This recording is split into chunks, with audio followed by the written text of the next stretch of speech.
John Emery completed an intense study of the Arabic language in the U.S. Army. He served as a translator and an interrogator for 9 years, including services in the United States, North Africa, Persian Gulf, Guantanamo Bay, Cuba. John worked for Army Intelligence, Naval Intelligence, NSA, that's the National Security Agency, the FBI, the DIA, and other agencies. After his honorable discharge from the U.S. Army, John completed a BA in Global Studies at Gopher City, University of Minnesota. Yep. And John is currently a speaker for the Islamic Resource Group. That's what IRG stands for. And it's a Minnesota nonprofit dedicated to building bridges of understanding between Minnesota Muslims and the broader Minnesota community. As an American convert to Islam, John is actively engaged all around the place. And he even told me tonight he's going to Ireland to do some more engaging in the future and promoting peace and understanding across faith communities. John Emery, welcome very much to International Falls. Thank you. Yep.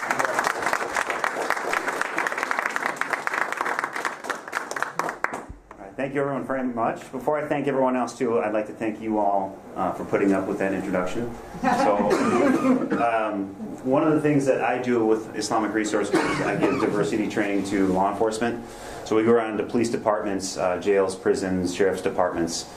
We just do diversity training for law enforcement. So that introduction, that bio that I have written up, I wrote that up specifically for those audiences to try to give myself some street cred. If you've ever talked to a room full of cops for 2 hours, you can talk for them for all day long, and their expression will not change the whole time.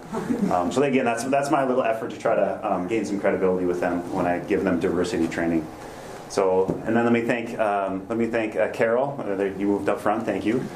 Indivisible Falls. Thank you so much. Thank you to Bacchus Community Center. I've been amazed at just how involved everyone has been with promoting the display that we have here, the Tracks in the Snow exhibit, which we're quite proud of. Let me talk about IRG. I guess I'll just leave my introduction to the introduction that Lee provided me. There's not much more really to be said. Other than that, I'm a speaker with Islamic Resource Group, so let me just talk a bit about what we're doing. So again, we are a Minnesota nonprofit. We started out in summer of 2001.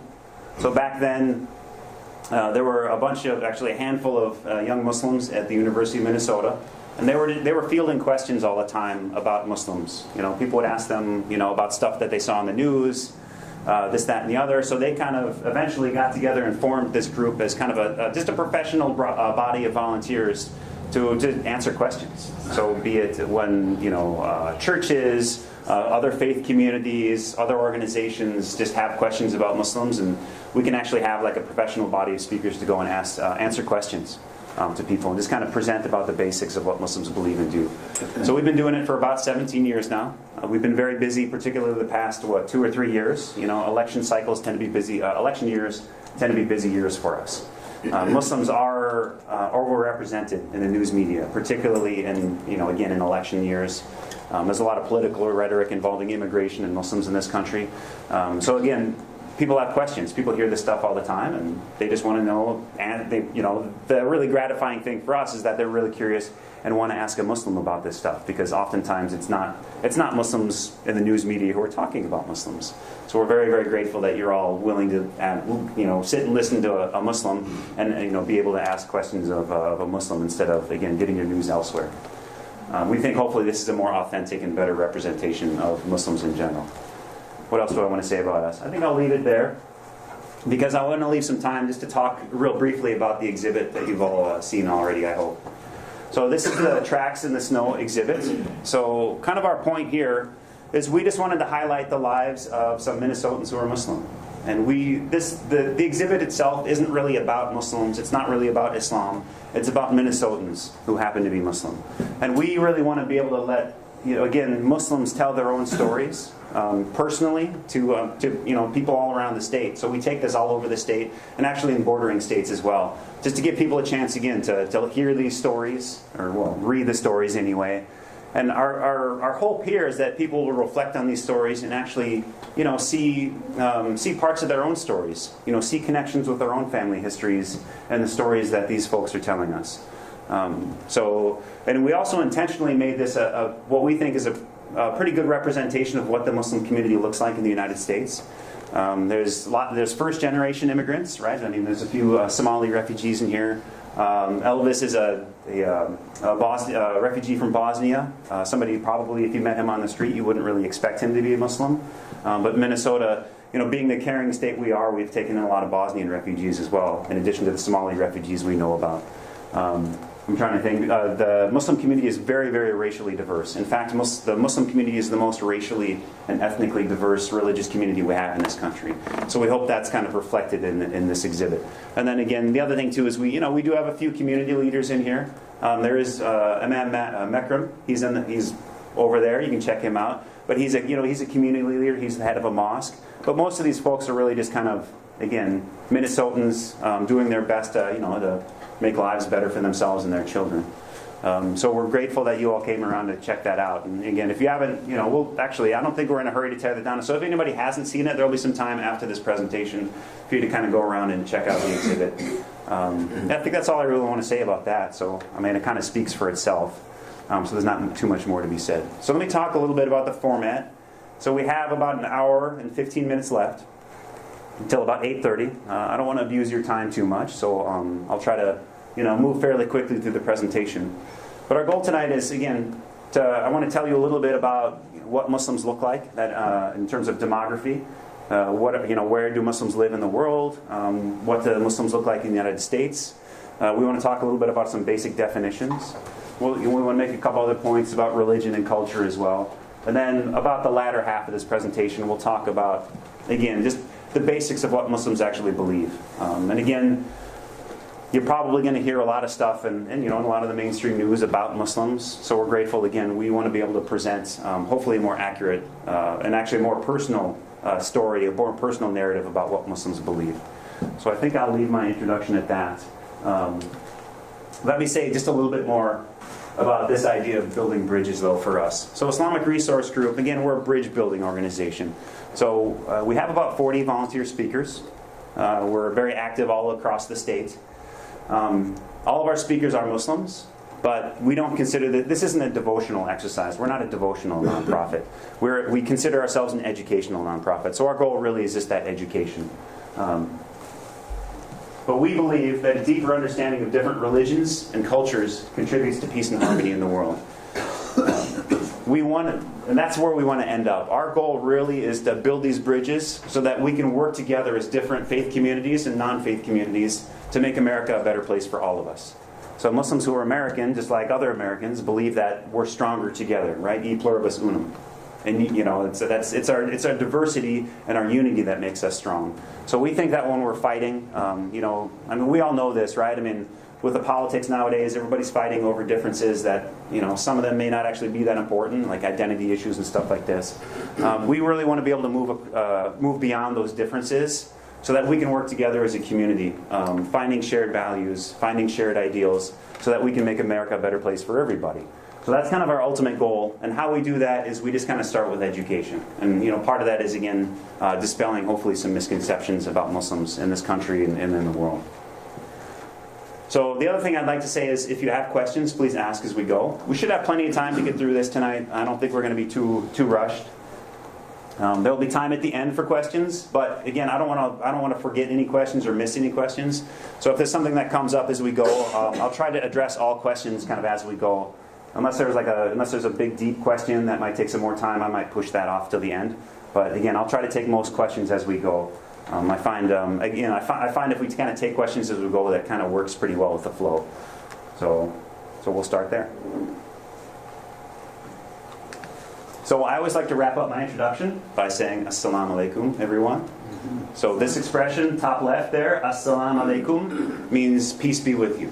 The response to that, wa alaikum assalam, is simply, and peace be with you as well. So this is the expression that Muslims use to greet each other. So this is an Arabic expression, but only a very small minority of Muslims actually speak Arabic fluently. But most, if not all, actually all Muslims in the world, even if they don't know Arabic, will greet each other with this greeting of peace. Assalamu alaikum. And if you know Muslims, you'll hear them say this to each other all the time. This greeting too, it is an Arabic expression. It's not unique to Muslims. You don't have to be a Muslim to use this. If you have any Muslim friends or colleagues or students or anything like that, you're always welcome to greet them this way. Assalamu alaikum. Most Muslims I find are very, very flattered if you would greet them this way.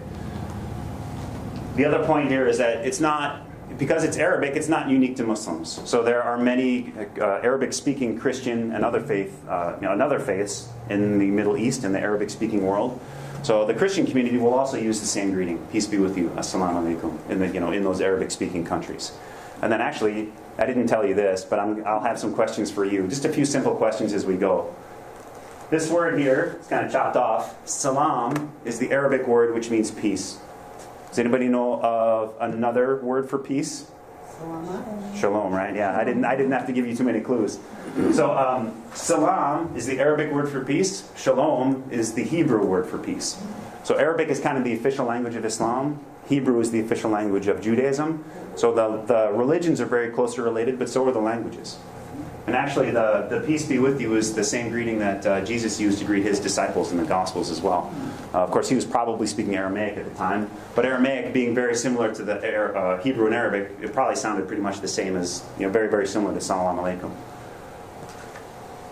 So I promised you we'd start just with some basic definitions. So just a couple to begin with. Islam is the name of the religion that we're talking about tonight, and Islam is the name of the religion that Muslims follow. So, with that capital I, it's the proper name of the religion. So Islam is kind of like Christianity or Hinduism or Buddhism or Judaism. That's the name of the religion.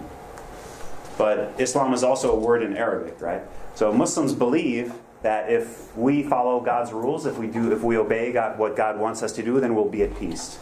And that's what the Arabic word Islam means. It means seeking peace by obeying God's rules. So, and a good example of that, again, when we try to touch across traditions, would be the Ten Commandments. So Muslims believe, and hopefully this sounds familiar, that God gave Moses 10 commandments inscribed on 2 stone tablets to pass down to his community as guidance for their lives. So that would be a good example for Muslims as well of what Islam means, right? Following these rules that God gave us, so hopefully we can be at peace, and hopefully our communities can be at peace as well.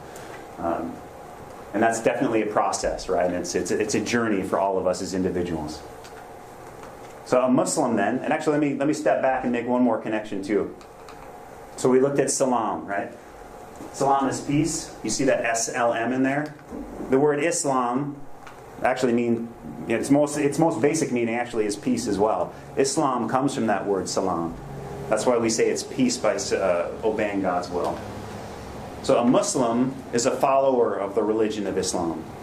So another way of answering that would be say a Muslim is a person who is seeking peace by obeying God's will, or doing their best anyway to obey God's will.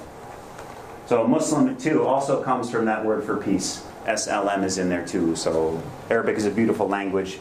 We actually derive words from other words, like many languages do, but Muslim also comes from that word for peace. So the point we'd like to, actually let me make one more point. So again, when we talk about Islam is like Christianity or Judaism. It's the name of the religion. Muslim would be like Christian or Jew or Hindu or Buddhist. That's the name of the person who tries their best to follow the religion. And then the point with this slide is simply just to point out that Islam is a universalizing religion. So one of the themes or one of the ideas we like to bring up is just questioning stereotypes, trying to agitate stereotypes. And again, I think it's fair to say for most of us, being raised in this country, we have certain stereotypes about what Muslims look like. We just want to remind ourselves that Muslims live all over the world. Muslims come from all different ethnic communities and countries and racial groups and skin types. So one of the things we want to do is just, again, remind ourselves that Muslims can look like pretty much anybody. Actually, literally like anybody. So if there's one basic idea I'd like to leave with you all tonight, it's this one here. So Muslims, the core belief, the fundamental belief for Muslims and for the religion of Islam is simply belief in one God. So Muslims believe in monotheism. Islam is a monotheistic religion. Muslims believe in one creator God that created all of us. So Muslims believe that the God that Muslims worship is the same God that Abraham worshipped. Muslims believe that the God that Muslims worship is the same God that spoke to Moses from the burning bush and is the same God that created Adam and Eve. So another way of saying that is Muslims believe that Jews, Christians, and Muslims all worship the same God. And so this is where I get to ask you questions again here. You probably already know this. So this is a map, and actually there's a big hint in this map, so don't be too worried about this question. This map shows where Muslims live in the world today. So the darker the country on this map, the higher the number of Muslims in that country. So my challenge for you all is, just collectively, would you like to just shout out, try to guess what are the 4 biggest Muslim countries in the world today? Saudi Arabia. Saudi Arabia, I heard Indonesia. Indonesia. Pakistan and India. These are all good guesses. Let me see which one. There's one you missed, but that's okay because I didn't know it either, kind of when I was learning this stuff. So Indonesia is in fact the biggest Muslim country in the world today. And again, just by numbers. Indonesia is approximately 80% Muslim. And I think there's a little over 200 million Muslims in Indonesia. So, and again, I didn't know this either, but here's Indonesia. All these islands up here kind of sitting above Australia. The second one, which somebody did here, is Pakistan. So Pakistan to the left of India. Again, majority Muslim, a little under 200 million. Well, actually, I've got the next slide shows us the raw numbers. Let me see. India, which I did here as well. These percentages here, by the way, these are showing us. So what that means is Indonesia has 12.7 of all the Muslims in the world live in Indonesia. 11% live in Pakistan, and again, about 11% in India. So India has almost 200 million Muslims. But that's actually a very small minority of the population of India. It's 15-ish% of the population of India is Muslim. Because there's over 1 billion, so 200 or whatever the number is even a couple hundred million is really not that many. And then Bangladesh is the one I didn't hear. Actually, I didn't hear. I'm not sure if somebody said it. But Bangladesh, again, about 150 million Muslims, majority Muslim. Bangladesh is right here next to India, on the other side of India from Pakistan. Bangladesh is about the size of Wisconsin, and they've got 150 million people there. I have some friends, one friend in particular who's from Bangladesh, and he always gets a little agoraphobic when he's traveling and outside of Minneapolis and St. Paul, because to him it's really weird that there's no people around. He's much more comfortable in Minneapolis and St. Paul where there's more people. Whereas I'm growing up in the suburbs, I'm the opposite. And then just for reference, not many here. We'll talk more about that number in a moment. So this slide is going to show us, it's the same information just in a different format, but this is showing us kind of the raw numbers. So Indonesia, Pakistan, India, Bangladesh are the top 4. So I'm going to ask you another question here at this point. So can anybody tell me, and again this is just kind of a collective thing, can anybody tell me a country on this list where up until very recently anyway, women couldn't drive? Saudi Arabia. All right, I heard it more than a few Saudi Arabias. Can anybody tell me a country on this list where a woman, a female Muslim, is the head of state? It was Pakistan. Yeah, Pakistan did, right? I think she served 2 terms, I believe. But yeah, Pakistan did have a female prime minister. But fast forward to the modern day. Did you say Bangladesh? That's the first time that's a first. Thank you very much. Bangladesh is currently headed by a female head of state. So, and actually it's a Muslim woman who wears a headscarf. Bangladesh is a parliamentary democracy, so it's a country where people can vote for who leads the country. Bangladesh has had a female head of state for about the past 20 years. And Bangladesh has two main parties like we do. So, and both of those parties are headed by women. So just, in this country, it's either Republican or Democrat. We just kind of take turns in office, right? So Bangladesh is the same way. Since both parties are headed by women, it doesn't matter which party wins, there's always a female prime minister. And it's been that way for about the past 20 years. Then there's some other examples too. Indonesia had a female Muslim president in the 2000s. She served 1 term there.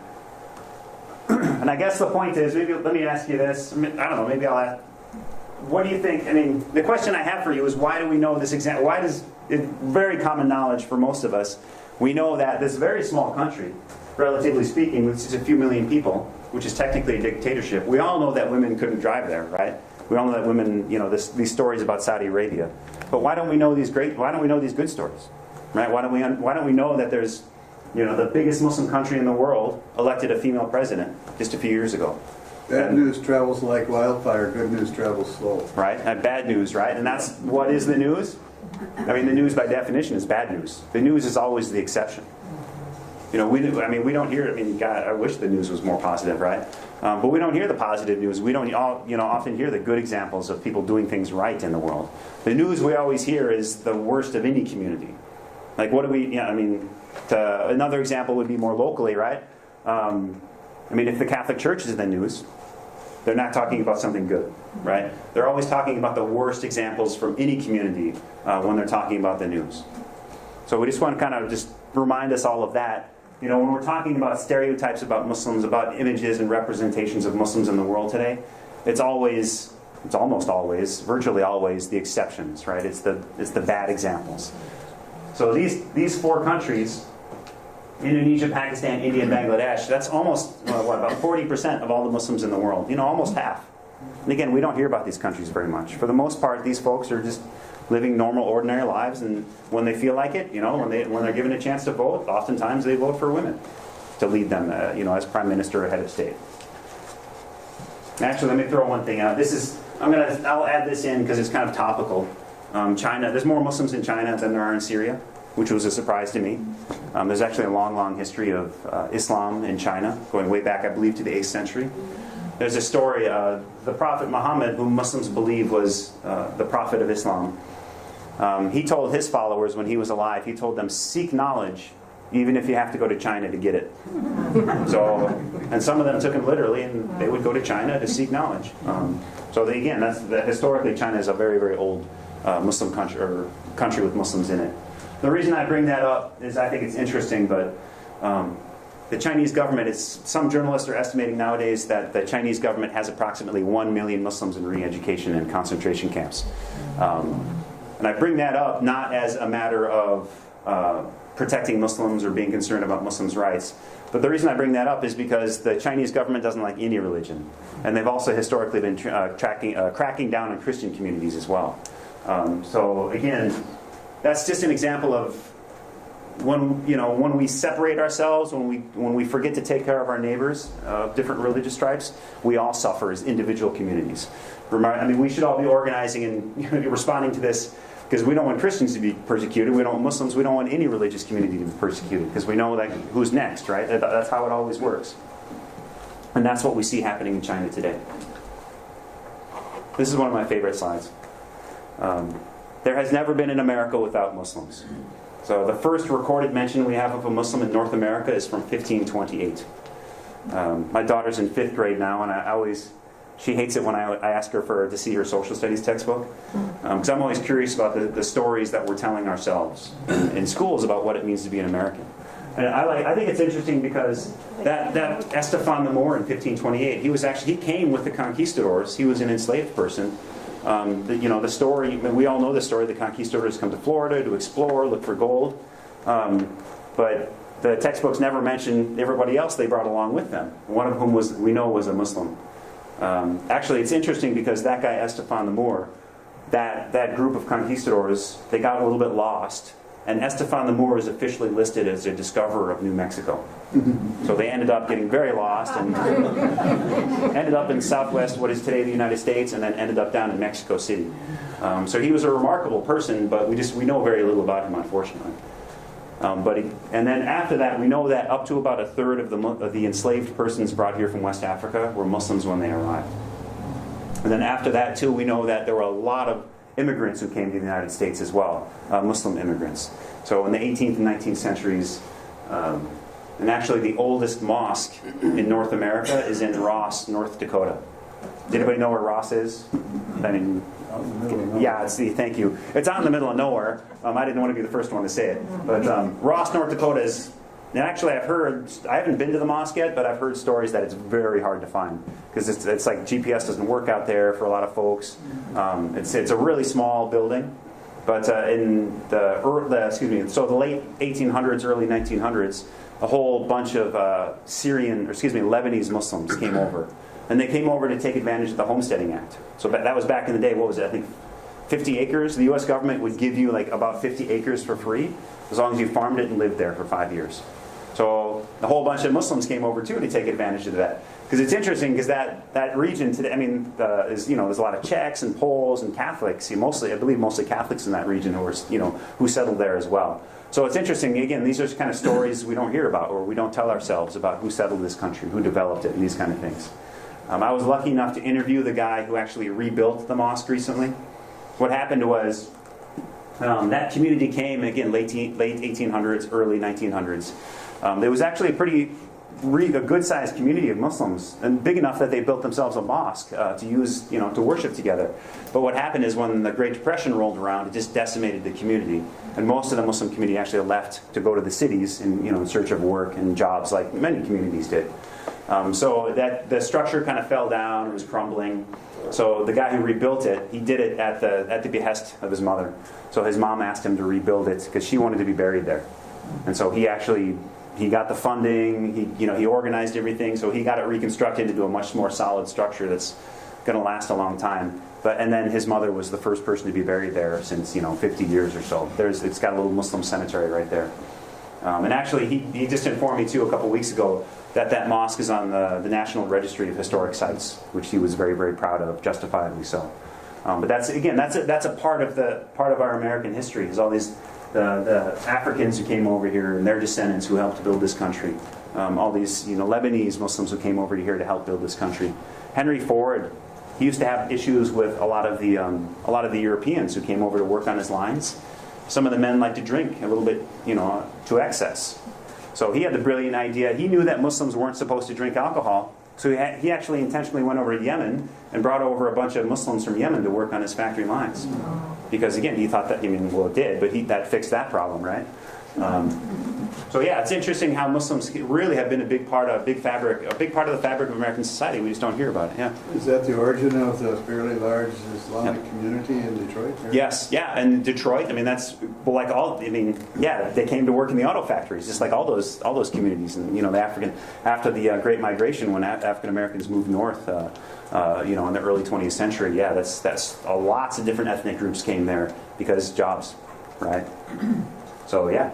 And many of them are still there today. Again, not so much in the rural areas. Most of them fled during the Great Depression. So nowadays, about 1%, actually slightly less than 1% of the American population identifies as Muslim. And the reason that's important is because, again, when we think about the rhetoric, the news cycle, there have been a few agencies that have gone around and done polling of the general public. They'll go around and ask people, as a percentage, how many Muslims do you think are in this country? And the average response that they get, most people in the general public think that 17% of the population of the United States is Muslim. But again, honestly, I get it. That's very reasonable because, when you think of the politicians and talking about Muslims this, Muslims that all day long, you'd think there were, Muslims coming out of the woodwork. When in fact, again, Muslims are a very small fraction of the American population. It's hard to generate a lot of fear about 1%. Yeah, it takes a lot of work, right? So, and then just for reference too, about 2% of the population is Jewish. So we know, there's not a lot of synagogues around here, right? But we know that, a Jewish community is pretty small, and the Muslim community is about half of that. And we have about 160,000 Muslims here in Minnesota. Mostly we have East African Muslims here. Our demographic's a little bit different because of all the Somali refugees we've taken in to help them out. Actually, and one more thing. So today, just when we look back at that history of slavery, today about 35% of Muslims in the United States are African American, or identify as African American. Many of those folks, they were not allowed to practice their religions. If it was Islam or a different religion, they weren't allowed to practice it. So it kind of quickly disappeared from their practice and from their families. But what happened is during the Civil Rights era, a lot of African Americans were looking for a sense of identity and religion and history and these sorts of these ideas. So many of them actually converted to Islam because they felt that was their original religion, which had been taken from them. So that's why about 35% of Muslims in the United States today are African American. There's a lot to be said about that. Yeah. How long did that last when they were forbidden to worship? How long into our history? whole time they were slaves? Yeah, basically until the end of slavery. Okay. As long as that institution of slavery persisted, and when the slave owners had that control, but after that is when kind of African Americans started to sort of re-look into their history and re-look into their identity.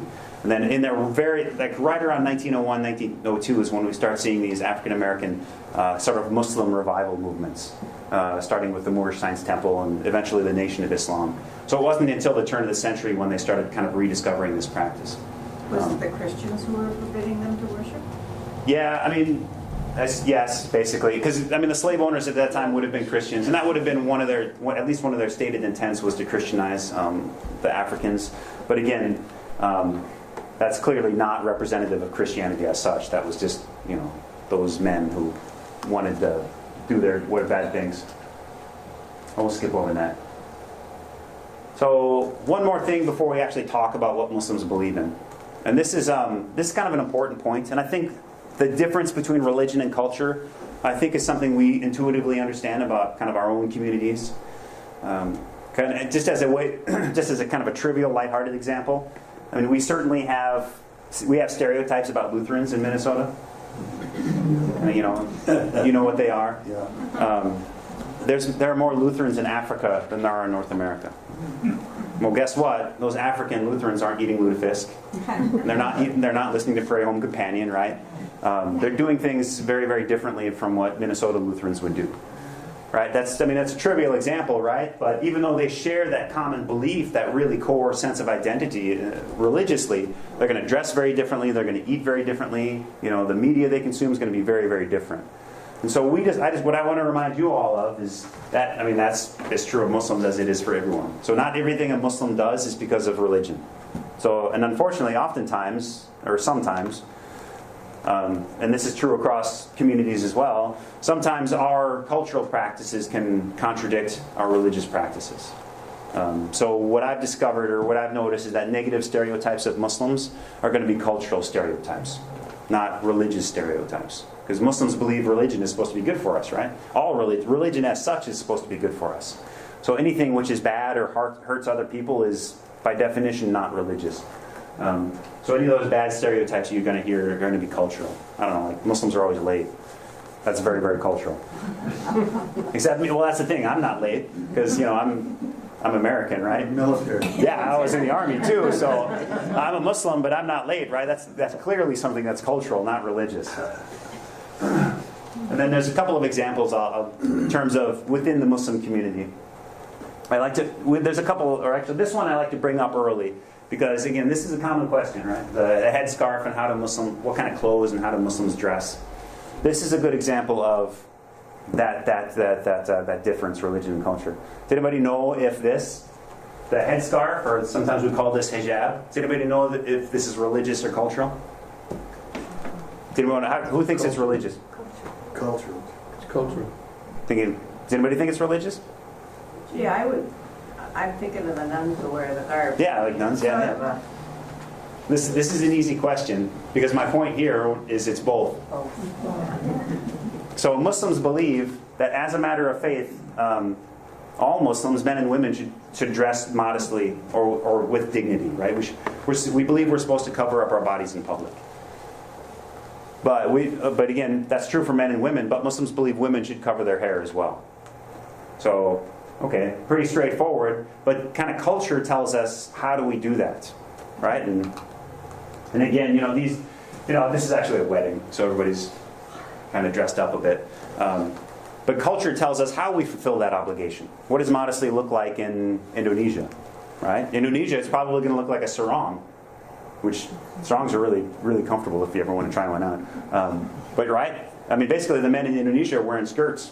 But culturally, there's nothing Islamic or un-Islamic about that. As long as it covers up their bodies, that's perfectly Islamic.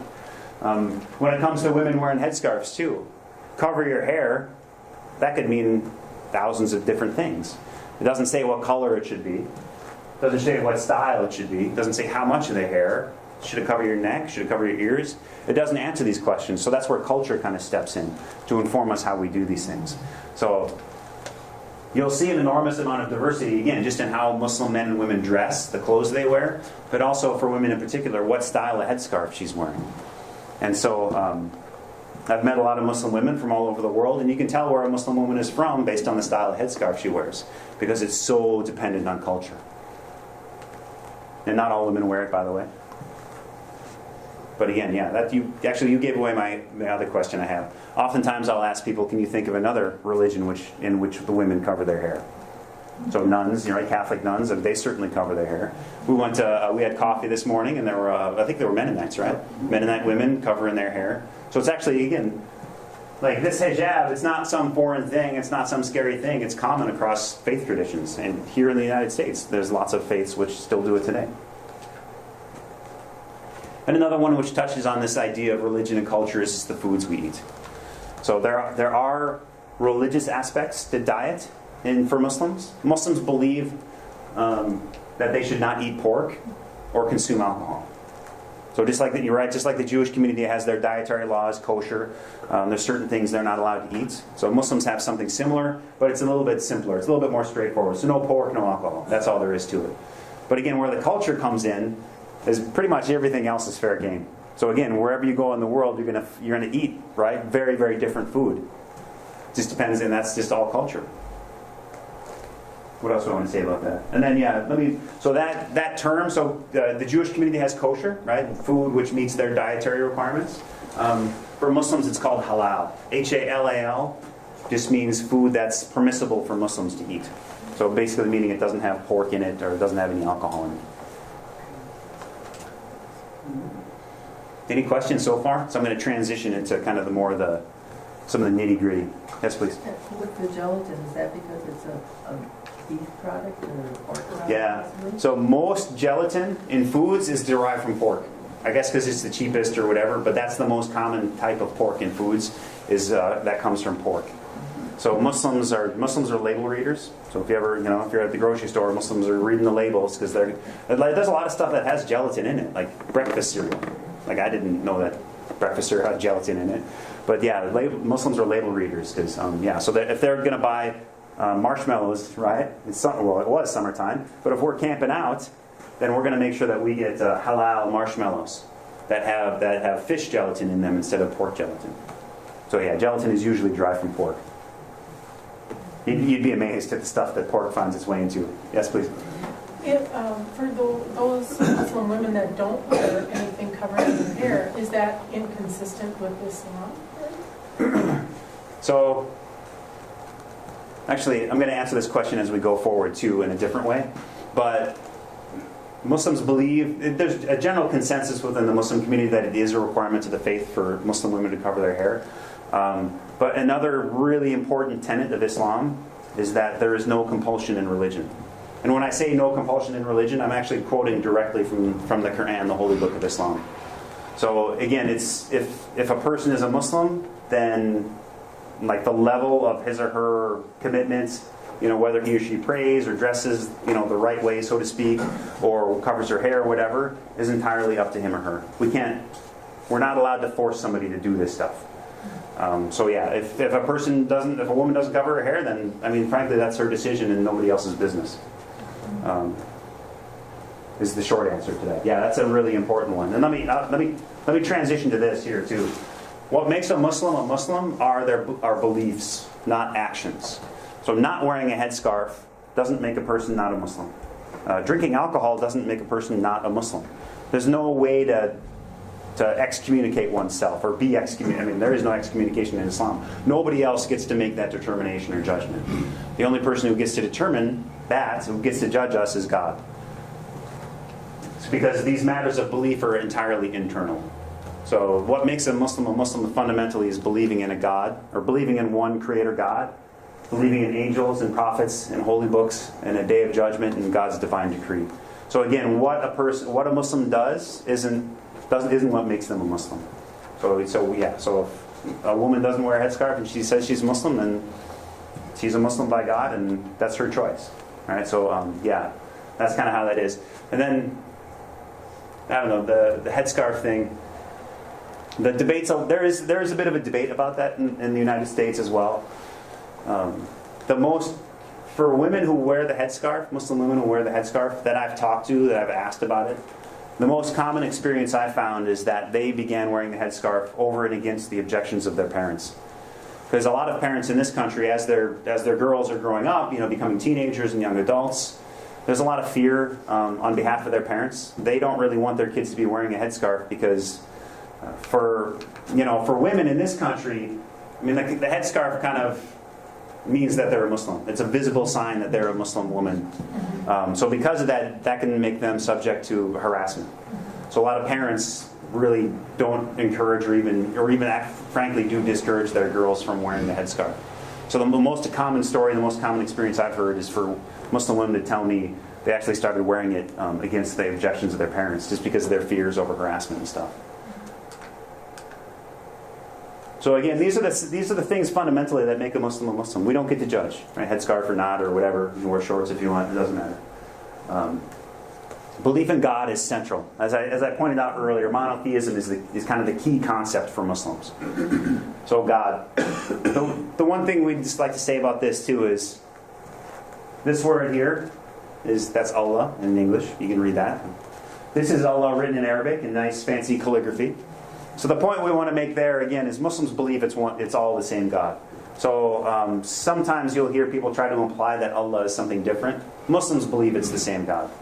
It's simply the Arabic word for God. So, as I touched on earlier, there's lots of Christians who speak Arabic in the Middle East. The Arabic-speaking Christians use this same word when they're talking about God. So if you pick up a Bible which has been translated into Arabic, guess what? They're talking about Allah in Arabic, right? It's the same God. It's just the Arabic word for it. So one important thing too, I'll touch on this. This is kind of an interesting thing, I think. So some of you may have heard, if you've done your reading about Islam, the so-called 99 beautiful names of God. So Muslims believe that through the Quran, God has 99 beautiful attributes, or kind of like characteristics. That's one of the ways in which Muslims try to understand what God is and who God is, and try to wrap our heads around that concept. So Muslims understand some of God's characteristics as being the most merciful, the all-forgiving, and the all-loving. That's just a few of the 99 names.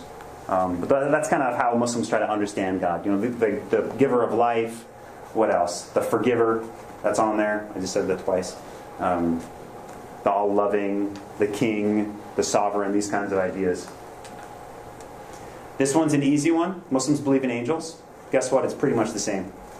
So I'll tell you a story I'll give you a story from the Quran. Muslims believe that in the Quran there's a story about the Virgin Mary. And in the Quran, the angel Gabriel comes down to tell the Virgin Mary the good news that she'll be conceiving and bearing a son named Jesus. So that actually story should sound familiar. It's very similar to the Annunciation story we have in all of the Christian traditions. So it's actually the angel Gabriel. So for Muslims, angels are kind of the same thing. And actually, specifically, many of the angels are the same. So Muslims believe in prophets. So the easy way of summarizing this is to say that Muslims believe in all of the Old Testament prophets. So Muslims believe in Adam, Jonah and the whale, Noah and the ark, Moses and the Ten Commandments, Joseph, right? All those familiar names from the Old Testament. Muslims believe in them as prophets as well. But Muslims believe that even though all those prophets came to different communities, to different times, speaking different languages, Muslims believe that all those prophets throughout history had the same basic message. And that message is, first of all, worshiping God, this idea of monotheism, and then also living righteous lives, or doing good deeds, loving our neighbors. And this actually, and again, this idea here I hope isn't too foreign to you, simply because, right, what was it that Jesus told his followers? Because people used to ask him, what is the most important commandment, right? You need to love God with all your hearts. Well, what's the second most important commandment? You should love your neighbor as yourself. So that message is what Muslims believe that all prophets throughout history have taught.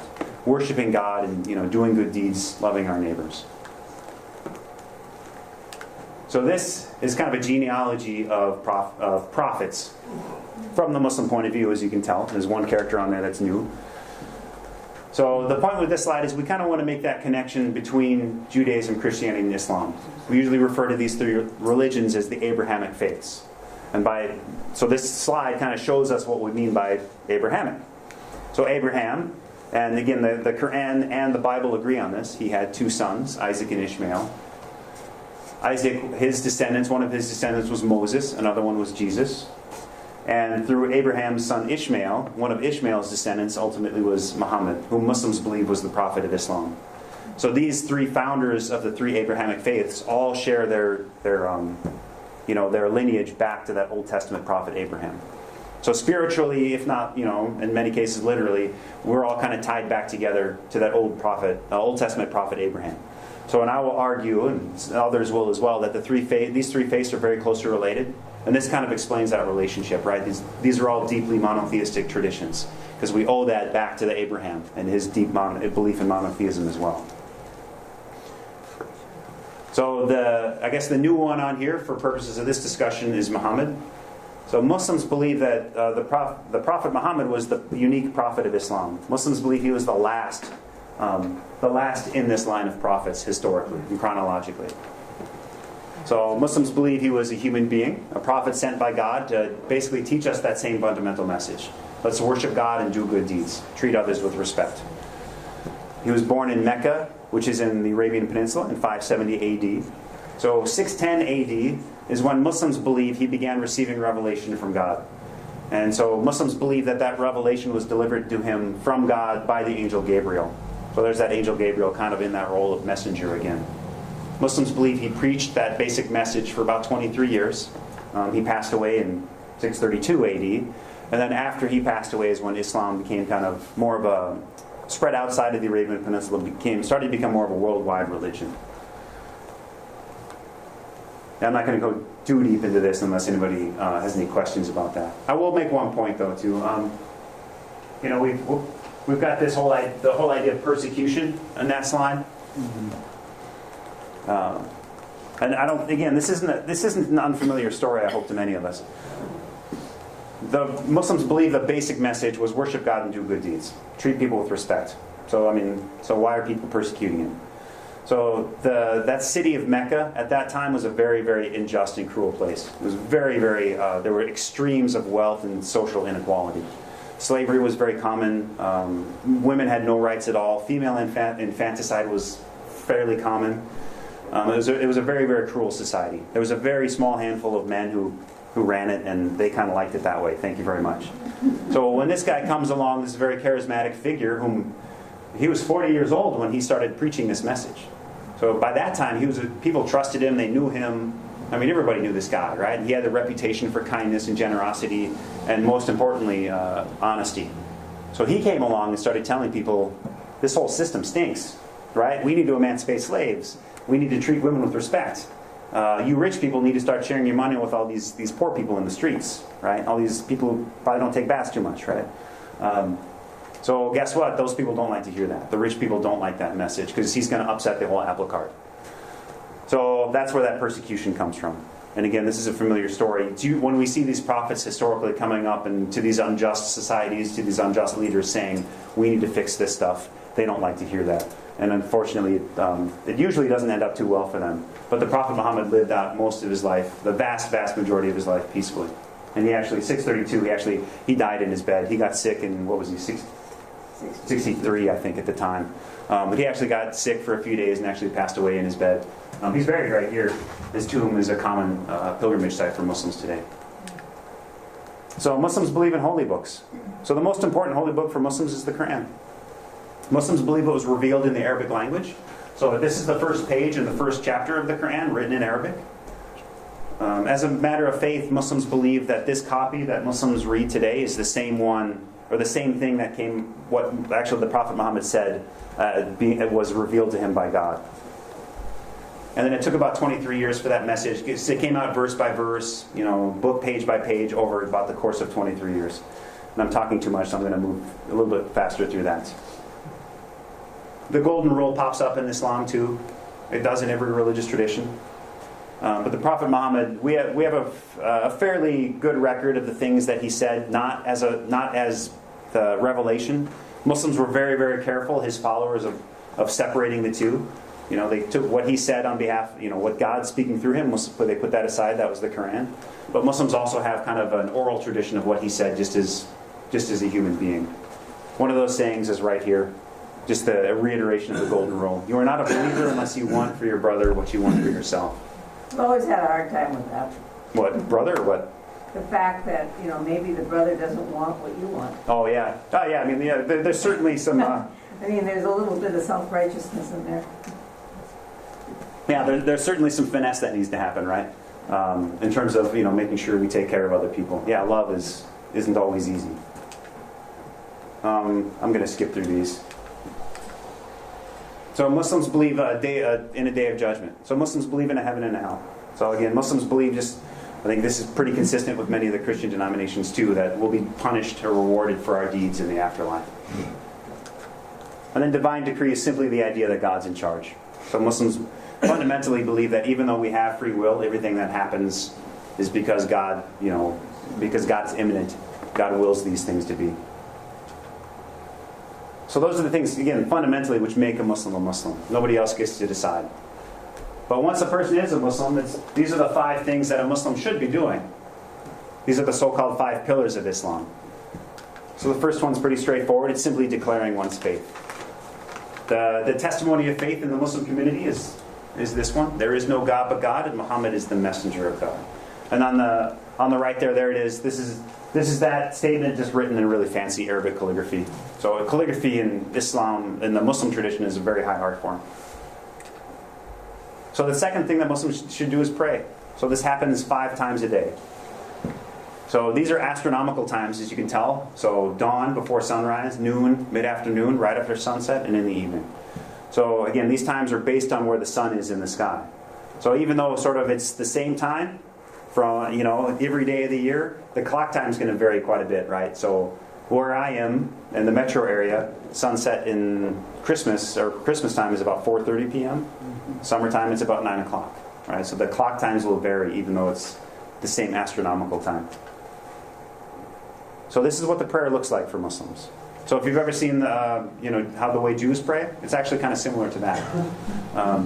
But Muslims don't are a little bit more not a little bit more motionless than the Jewish community will. They'll stand, bow, prostrate with face to the ground, and then kneel, and just go through this cycle 2, 3, 4 times, depending on which prayer of the day that is. It takes about 5 minutes. So as an obligation throughout the workday, throughout the school day, it takes about 5 minutes to do. So for most Muslims, again, it's basically about the length of a bathroom break.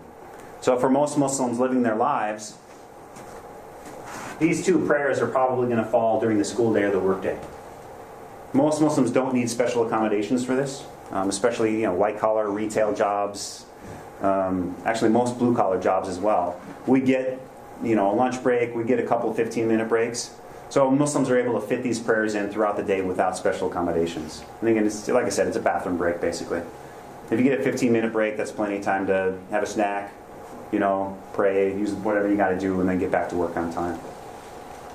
And there was something in the news. I'm going to bring this up because I think the Strib was just reporting on a labor dispute at the airport recently.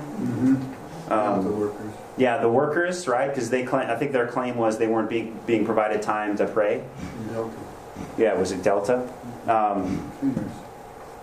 When this kind of stuff happens, when you hear about this stuff in the news, I mean, I said most Muslims don't need special accommodations. This usually isn't an issue.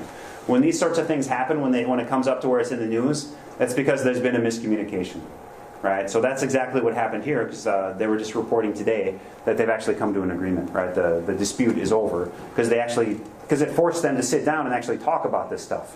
Whereas before they weren't actually communicating effectively, and then it came a big what have you, because again, people weren't talking about this stuff. So when we hear about these like labor disputes and that sort of thing, it's because there's been a miscommunication because people just aren't talking. And then again, it's usually resolved pretty quickly once people actually do sit down and talk. So Muslims, the house of worship for Muslims is called a mosque. So a mosque is just a place of congregational prayer for Muslims. So like a church for the Christian community, synagogues, temples, whatever tradition, it's just a house of worship for Muslims. What do I want to say about this? I'll talk about Fridays real quick. So Muslims get together usually on Fridays. That's kind of the Muslim special day for just getting together, right? Sundays for the Christian community, Saturdays for the Jewish community. Muslims get together on Fridays. So usually very early Friday afternoon, Muslims get together, go to the mosque, listen to a sermon, and then as these guys are doing, they'll just pray together. So a very, very simple format, hopefully kind of a familiar sounding format, right? You go, you listen to a sermon together, you worship together, and go back home. So the same thing for Muslims.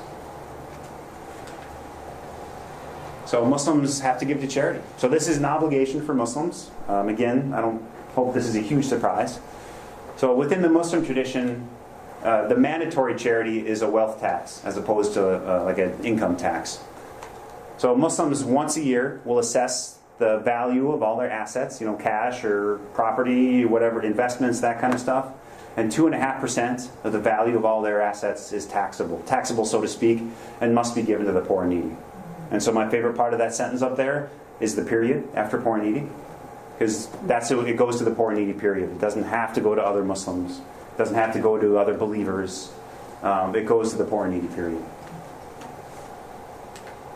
What time of year is that? Is it given? There's two answers to that. Traditionally, the annual alms should be given on the anniversary of when a person became a Muslim. But, however, we're going to talk about fasting next. There's that month of Ramadan for Muslims. The month of fasting is considered a very, very special, very holy time. And charity is considered especially beneficial in terms of the spiritual rewards during Ramadan. So what you'll find is virtually every Muslim in the world gives their obligatory charity during Ramadan, during the month of Ramadan. So if you ever visit a mosque, which I'd encourage you to do, if you go during Ramadan, and a lot of people will go to visit a mosque during Ramadan, just be prepared because there will be a fundraiser. Every night at the mosque, there will be a fundraiser. So if somebody invites you, come check out the mosque, and you show up and there's people shaking you down for money, don't worry about it. It happens every night. It's not just because you're there. They're not taking advantage or anything. It's literally every night at the mosque there's a fundraiser. Because again, Muslims believe that giving money during Ramadan is especially rewarded by God, is especially beloved by God. So, but again, that month of Ramadan in general is considered a very, very holy time for Muslims. So Muslims follow a lunar calendar for religious holidays and observances. So the lunar calendar is 11 days shorter than the Gregorian calendar we follow here. So what that means is that month of Ramadan on the Muslim calendar comes 11 days earlier every year. So this year Ramadan started, I believe, on May 16th, ended on about June 16th. It usually lasts 30 days. So next year Ramadan should start May 5th or so, the first week in May. So every year it's a few days earlier. But during that month of Ramadan, Muslims will fast from dawn until sunset every day. So from dawn being, I'm trying to think, dawn this was about between 3:30 and 4 o'clock this year, because the days, shortened a bit as we went through, or lengthened a bit as we went through the month. But so dawn is sometime between 3:30 and 4 o'clock in the summer, and then sunset was between 8:30 and 9. Wow. So Muslims are fasting from that dawn until sunset. And for Muslims, fasting it means it's a total fast. So that means no food, no water, no drink of any, nothing coming in through the mouth. So for Muslims, a lot of Muslims, that can be a real challenge, especially when it's in the summer. For me, it's a real challenge. I became Muslim as an adult, so I didn't practice when I was younger. So for me, it's really, really tough when it's those hot days in Minnesota, right? It gets really long days. And I thank God every time that I live in Minneapolis, because if I lived up here, I don't think I could do it. Obviously the days are up here. It's really ironic. Intermittent fasting is all the rage for dieters. Yeah, and Muslims love that, by the way. Yeah, there's a lot of talk nowadays about intermittent fasting. And so I always notice this right around when Ramadan starts every year. All the Muslims are sending each other articles about, there's a scientific study about intermittent fasting, right? Kind of boosting ourselves up about fasting Ramadan. But Muslims believe in principle that it's supposed to be good for us. So actually, the thing I find interesting is in the Quran, the Quran tells Muslims you need to fast because God wants our lives to be easier, not harder. So Muslims believe this is supposed to kind of be good for us and make us better people somehow. Even though it's a challenge, right? I'm like, if you want to make my life easier, why don't you let me eat all the time, right? But it's a discipline, right? So Muslims believe it's supposed to make our lives better, even though it's quite a challenge. And you can see some of those reasons here. Muslims believe it's supposed to make us more pious people. It's supposed to make us more conscious of God's role in our lives, and ultimately, hopefully too, by extension, of other people too. Hopefully we're a bit more conscious of, again, people who don't have enough to eat every day, right? I mean, we're voluntarily sacrificing food. Not everybody gets to make the decision of voluntarily sacrificing that food, so hopefully it makes us a bit more charitable and conscious towards people who don't have as much. Let me see, anything else? Oh, yeah. This picture is from a Taking Heart Ramadan dinner. So every year, and again, I don't know if this is going to be accessible for you all. I don't think there's a mosque. I'm trying to think of the closest mosque to here. I can't think of the closest one. But every year the Minnesota Council of Churches helps mosques around the state, mostly in the greater metro, organize like open community nights. So most mosques, what they'll do is every night around sunset, they'll have a dinner, or they'll have a breaking fast for the community members, right? So what happens is most Muslims, myself, my family included, we try to get to the mosque every night during Ramadan so that we can break our fast with other Muslims, other people who are fasting. So again, what we really like to do is invite everybody, the local community, all of our neighbors, into the mosque to kind of share this time with them. So the Minnesota Council of Churches helps mosques around the state do that, and they'll post it on their website, mnchurches.org. They'll post a list, a couple weeks before Ramadan starts, of all the mosques that are having open, where they're ready to take, guests in and, help guests out and show people around. So I'd encourage you all to, if you can, it's a lot of fun. So like I mentioned earlier, the Muslims are really, really diverse in terms of ethnicity in this country. The good thing is, what that means is you never know what kind of food you're going to get, but it's always going to be really good. So You won't get any pork though. yeah, no pork, but it's going to be fantastic. Yeah, absolutely. No alcohol, no beer. But sometimes, and the only caveat is, depending on who ordered the food that night, it might be a little bit spicy. But there's always food for the kids, or a pizza for the kids. So you have to kind of get in the pizza line if you want something not spicy. But again, that kind of depends. Any questions about? Oh yeah, please. I assume that they're allowed to cook before sundown? Yes. Yeah, absolutely. Yeah. Oh yeah. Gosh. Yeah, because you want that. So usually what happens is right at sunset. Once the sun goes down, then we can eat, or Muslims can eat. So usually at that point, what happens is Muslims will break their fasts very simply. The tradition is a couple of dates and some milk to break the fast, and then Muslims will go do that sunset prayer, and which is A, it's getting the prayer, and B, it's kind of letting your stomach settle a bit, and then you come back from the prayer and then have dinner. So yeah, because I do all the cooking at home, so I'll make sure, I start cooking, before, and making sure it's basically dinner's ready. So after we make the prayer, boom, we sit down and eat, because But you don't taste it. Actually, no, it's permissible to taste it. So if you want to taste it to make sure it's not too salty, you can dab your finger in there just to taste a little bit. Because that's, if you can't taste it at all, then God knows it might be terrible. And then you'd be like, that would be horrible if I cooked my family this huge meal and we couldn't eat it. So yeah, we're allowed to taste a little bit just to make sure if it's not too salty or something like that. But so again, I like. Yeah, because my daughter, she gets a little cranky. We do allow her to fast some days, as long as she doesn't get too cranky. So so I got to have dinner ready right there, for the family, because everybody's tired and by that point really hungry. Any other questions about that? There's one last pillar left. The fifth one is pilgrimage, one of my favorites. And I'll actually start this out by saying I haven't done this yet. I really, really want to. The reason for that is because historically across faith traditions, pilgrimages have been really intensely spiritual and intensely transformational for a lot of people. And pilgrimage is kind of a microcosm of the whole life's journey of religion. People find it really intensely powerful, very, very spiritual experiences. So I'm eager to do that myself. But the pilgrimage in the Muslim tradition is simply the journey to Mecca, which is in modern-day Saudi Arabia. So this is Mecca. This is the Great Mosque in Mecca. You'll notice this one doesn't even have a roof on it. But that structure in the center is called the Kaaba.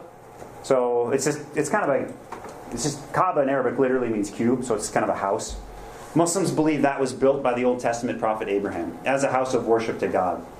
So in the modern era, since the Prophet Muhammad started teaching, Muslims have made the Kaaba kind of the center, the spiritual hub of Muslim life in the world. So that's why Muslims around the world make the pilgrimage to Mecca.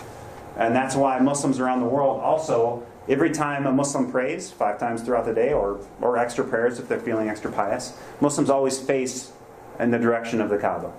So from Minnesota, it's northeast. It's 45 degrees, which is it's easy. It's the same angle from all of Minnesota. So when I travel, it's always easy for me. So northeast. But the cool thing is, as you get closer, when you're right up there, it's basically just circles around it. So it's really, I always find this really fascinating to see that, those circles as people line up as they're praying or when they're very close to the Kaaba. I always think about that's the image I often have in my head is around the world. This is these big circles of Muslims praying together. And again, it serves really as kind of the focal point or the spiritual hub of Muslim daily life. Muslims aren't worshiping it. It just kind of serves as, again, an object of focus. What else do I want to say about that? Anyway, yeah, the pilgrimage, I'll talk just briefly about the pilgrimage. It's really expensive. So the whole ceremonies of the pilgrimage, they happen during a certain, it's a holiday basically. So it's 1 week out of every year. So during that week, over 3 million people go through this space. So because of that, it can be quite expensive. And most countries around the world actually, they have like lotteries. Not because if everybody who wanted to go went, it would literally be impossible. There would be so many people who want to go every year. So most countries have lotteries. You enter your name in a lottery and hopefully you get picked. Because they have to limit the numbers. So it gets really expensive to go.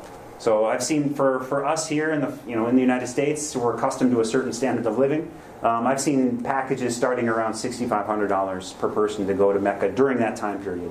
Because again, hotel rooms get a little expensive and flights and all that stuff when there's 3 other million people making the trip alongside you. So yeah, that's one of them. So we're saving up. I want to go as soon as possible, but when you got kids, it's hard to save up that much money on the side. What else? Anyway, but yeah, I love pilgrimage. So actually, we recently, just as a personal note, my wife and I we went to La Crosse last fall. There's actually an official Catholic pilgrimage site over in La Crosse to Our Lady of Guadalupe. So we went to check because I love the artwork and I love that stuff. And it's this beautiful garden on the side of a hill. So we actually went to check that out. But that's a pilgrimage site. So that's another common practice that a lot of faiths are still doing to this day. And I think it's a beautiful practice. So there's 2 main Islamic holidays. And actually, the main one here, the Eid al-Adha, or Festival of the Sacrifice, happens at the end of the pilgrimage every year. I'm going to get my dates wrong if I try to remember what the date was this year, so I'm not going to. But the pilgrimage, kind of at the end of the pilgrimage every year, we kind of wrap up that time period with that festival, that Eid al-Adha. The other main Islamic holiday is Eid al-Fitr, which is, you may have heard of, is the feast at the end of Ramadan. So at the end of Ramadan every year, Muslims basically just have a big holiday. And so this word, here it is here, that word Eid, when we're in English in America, we usually use the word Eid to refer specifically to the Muslim holidays. But Eid al-Fitr is the one that kind of commemorates the month of Ramadan every year. These are both a lot of fun, big holidays. And usually what I tell people in terms of the importance for Muslims is this one is kind of like Christmas, and Eid al-Fitr is kind of like Easter. So 2 very important holidays for Muslims. And then that's why, again, if you've got Muslim students or colleagues or whatever, you're not going to see them at school or work on those days. Right? They're going to take those days off and spend them with their families and their communities and that kind of stuff, celebrating this time together. And that's about it. I'm sure I missed something, so I hope there's questions. Yes, please. My voice doesn't carry, but I have to ask you, as in Christianity and Judaism and other religions, there are denominations. Yeah. Does Islam have denominations? Yes. Yeah, absolutely. A lot of these analogies aren't quite perfect, so I don't know.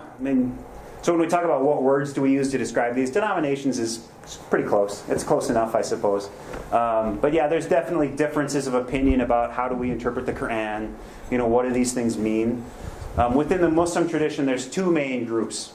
And you may have heard of this. There's Sunnis and there's Shiites. So those are kind of the two main sects or denominations within the Muslim community. So Sunnis, I believe, represent about 90% of Muslims worldwide. Shiites about 10%. And that's the main thing. And so when we talk about those 6 beliefs and those 5 pillars, that's true of all Muslims. In principle, that's true of all 1.8 billion Muslims in the world. Of course, when we get into the details, we disagree a lot about the details. But those basic beliefs and those basic practices, all Muslims believe in. So Sunnis and Shiites believe in God and prophets and holy books and those 6 things. And they do the 5. They pray and they give to charity and they fast. And so all that stuff's the same. It's just some of the details are different. And actually, I'll touch on that real quickly because Sunni and Shiite comes up a lot in the news. So Sunnis and Shiites, I'll tell you where that difference started out is when we're talking about the death of the Prophet Muhammad. When he passed away, where are we going? I'll see if I can do this quickly without breaking things. So in 632, or when the Prophet Muhammad died, he was the leader of that community. He was the prophet, so he was the de facto religious leader, but he was also kind of the political leader as well. People would come to him for questions and this kind of stuff, for guidance. But when he passed away, nobody knew what to do. He didn't leave any strict instructions for who should lead the community after he passed away. So basically all of like the notable figures in his community, all of his friends and companions, they got together and said, well, now what? Who was going to lead this community going forward? And there were 2 main groups. There were 2 main parties who disagreed about who should lead the community. So the majority, they believed that they should elect the most qualified candidate from the community to lead the Muslim community going forward as a temporal leader, right? The other community believed that the next successor should come from the family of the Prophet Muhammad, and that there was something unique about that bloodline, and that the leadership should always pass through that bloodline. So that was the main. Frankly, it's a political difference. Who should lead the community, right? This is politics. This isn't theology. This isn't religion. It's just a political difference. So that's how it actually started out.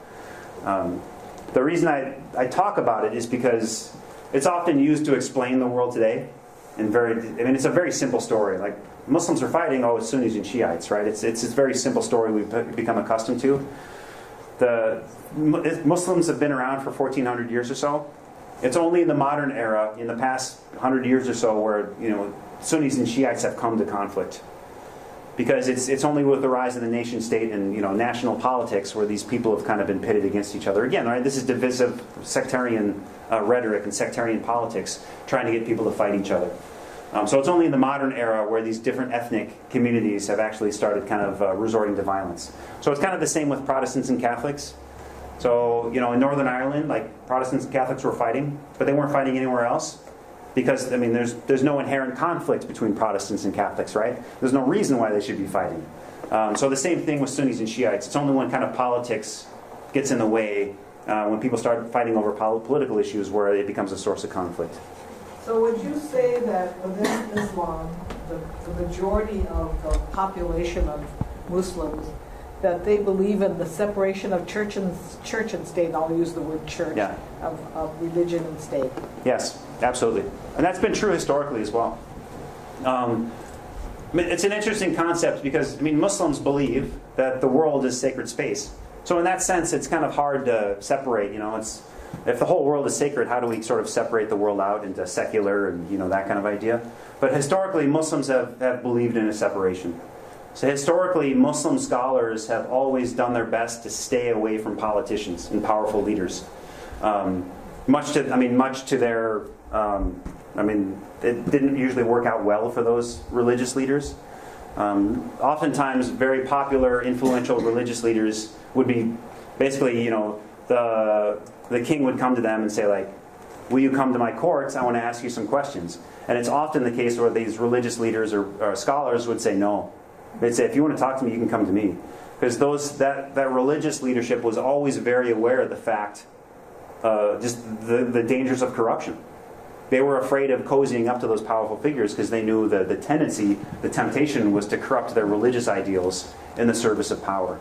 So historically, again, if we look back at the greatest scholars in Islamic history, the greatest religious leaders have always shied away from political power. Very, very, very clearly have tried to stay away from that. But, yeah, so that's my long story short. Christians could take a few lessons on that.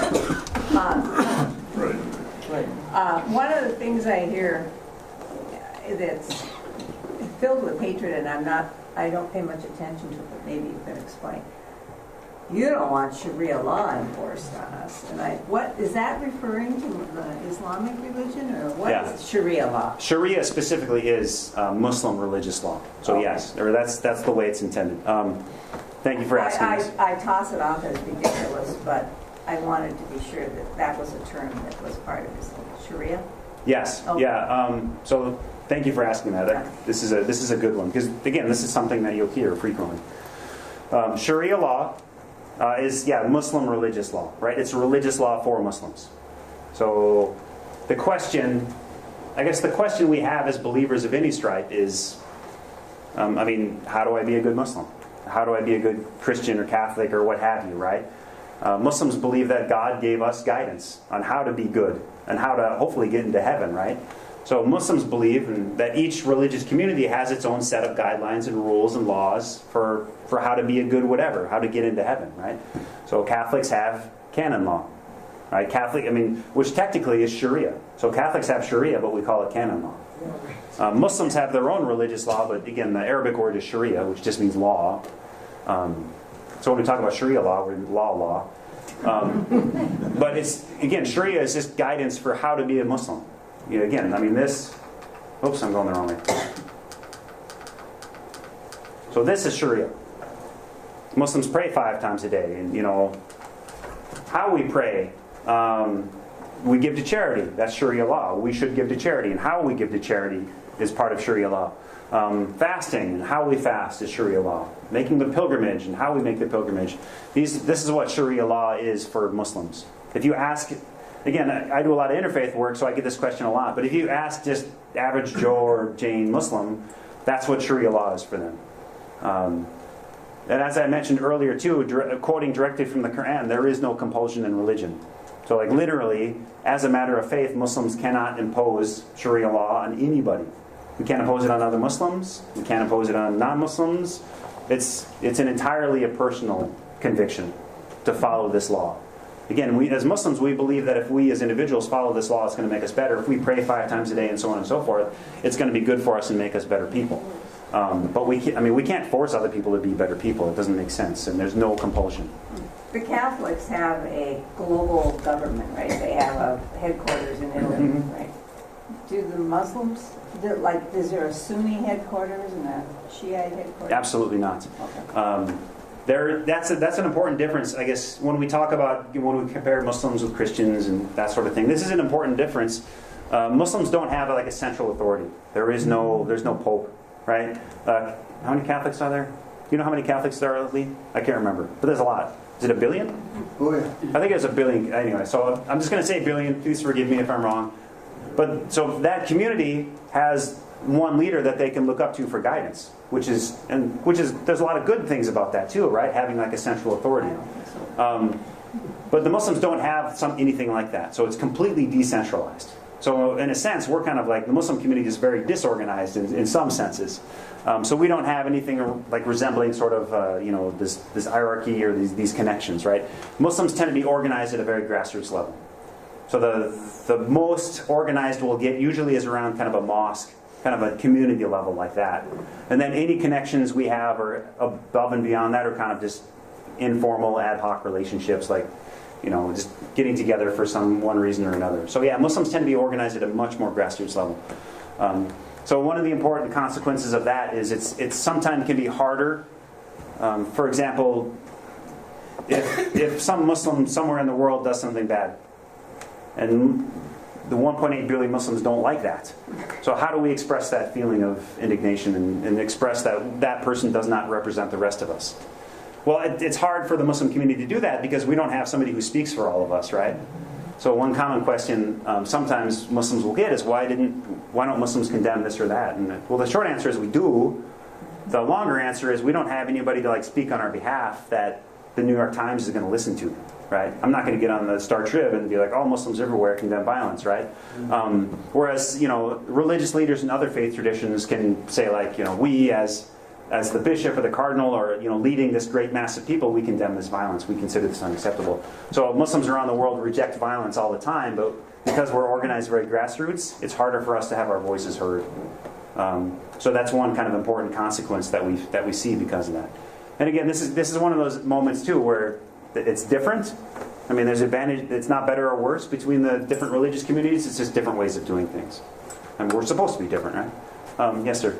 Is Sharia law spelled out in the Quran? No, no. Is Sharia law spelled out in the Quran? No. That's an important point. There is no book that says Sharia. You can't just pick up a book. There's probably about 20,000 books from 20,000 different authors that write about Sharia. But what Sharia is actually Sharia is human. I mean, it's ultimate. It's law which humans create, which is derived from the Quran, from Revelation. So Sharia law is not the same everywhere. It's not the same every when. Sharia law can actually be different from country to country or from time to time. So again, how do you choose your teachers then? I mean, you got ministers who get anointed by the hierarchy. Yep. So if it's all at the grassroots, how do you pick your... Usually there are traditional methods for learning within the Muslim community. So there are traditional institutions of knowledge or traditional institutes of, what's the word I'm trying to say? Who will like authorize, you can go to schools and graduate and those... Seminary, it's like not quite seminaries, but like there are traditional colleges and universities that will, grant people the authority to speak authoritatively within the Muslim tradition, if that makes sense. So yeah, it's a very traditional method of learning within the Muslim tradition. But even then, scholars within the Muslim tradition don't have the authority that maybe like a priest or a pastor would in the Christian tradition. Leadership within the Muslim community tends to be based on academic scholarship. There's no inherent spiritual authority that a leader will have. It's simply his academic scholarship. Right? He just knows, he's just done more reading than I have. It's the difference, frankly. Yes, ma'am. I'm sorry, actually, you had a question. Did you have a question first? Would you feel comfortable sharing how you came to the Islamic faith? Yeah, I'll keep it brief. This is the question I do get the most, and I apologize because this is the one question I have the worst answer for. Why? Yeah, did you hear it? Yeah. Okay. The question is, why did I become a Muslim? Right, and this is a question I'm asking myself every day too. So my question always changes as well. My short answer for you is this practice, this religion brings me peace. So being a Muslim and doing my best to practice this path brings me a lot of peace. That's not to say that there aren't other ways of doing the same thing, but for me personally, this is the one I find that works for me best. One of the things, I was raised here in Minnesota, so everything I knew when I was young, everything I knew about Muslims and about Islam came from Chuck Norris movies and Arnold Schwarzenegger movies. Yeah, I never met a Muslim. When I was in basic training in the Army, I met Mormons. That blew my mind. I didn't know there were other religions and stuff in the world, right, as a young man. And when I went to language school, I met all of our teachers were native speakers of Arabic, so most of them were Muslims, right? Just, demographically, right, most speakers of Arabic, native speakers are Muslims. So the contrast, that contradiction between kind of that media representation of what I knew about Muslims growing up and the actual reality of meeting Muslims and reading the Quran and learning about this stuff, that contradiction really kind of just, it compelled me to just learn more. I was so fascinated by that contradiction that I just kept learning more. Eventually I learned enough about it that I kind of fell in love with that path and sort of, again, became a Muslim to kind of follow this path. But again, as somebody who kind of, accepted a different path than the one I was educated in or raised in as a young man, really, from my point of view, what I see are, again, the commonalities, right? The shared traditions, the shared values. Again, like when we talk about what is the most important commandment, yeah, Muslims totally agree with that. What is the second most important commandment? Yes, Muslims, that's straight out of Islam. Arguably, because for very, very good reasons, right? So from my point of view is seeing these other faith traditions, seeing the same values reflected back at me, that really reinforces and makes me love this path more, because we're kind of, in a sense, we're all on the same path, right? Hindus and Buddhists and Jews and Christians. I mean, we're all, practically speaking, what we're trying to do in the world looks very, very similar, right? We're trying to love our neighbor. We're trying to create a more just, fair society where everybody is treated with dignity. I mean, that's what faith of all stripes looks like in the world, on the ground. And so that's kind of what really drives me to do this kind of work, is because I want all of us to come together where that's on that common ground, making the world a better place, making sharing and loving our neighbors. So yeah, that's kind of why I accepted it. It's just I kind of fell in love with it. I don't have a great reason for that. If I were to switch hats here, speaking as a believer, right? Muslims, we believe that God guides us. So I believe as a Muslim, as a practicing Muslim, I believe it's not really my fault. God is guiding me on this path, or at least I hope so. And I'm doing my best to kind of hang on and follow, and do my best to do what I can while I'm still here. So anyway, that's kind of long-winded and slightly off topic. So thank you. I know before I answer any questions, it's 8:30. I don't want to abuse your time. I'm not going to be offended if you scooch out right now, but I also don't want to miss any questions. So if you have questions, I'm going to stick around and keep talking. Yes, sir. What about that?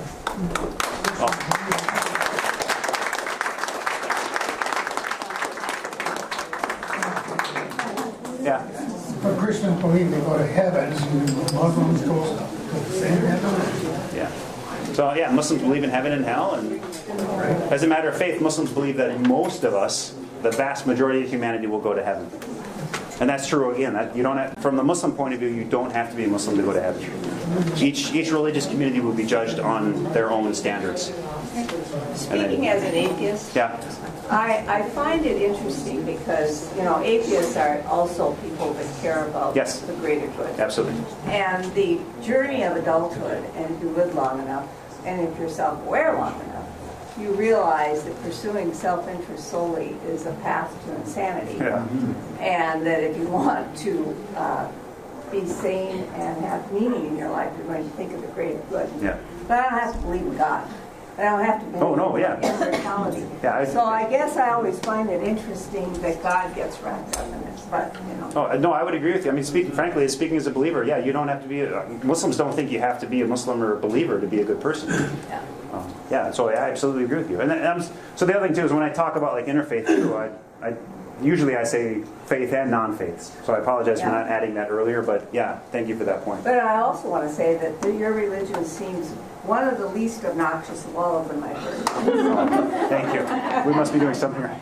Most of them are pretty obnoxious. I have Yes, one ma'am. more. I don't know if it's a question or a comment, but in the history of Christianity, and if we've studied it and looked at how it's spread, and especially into this country in South America in the early days, is there a need or a goal of Islam to spread that religion throughout the world?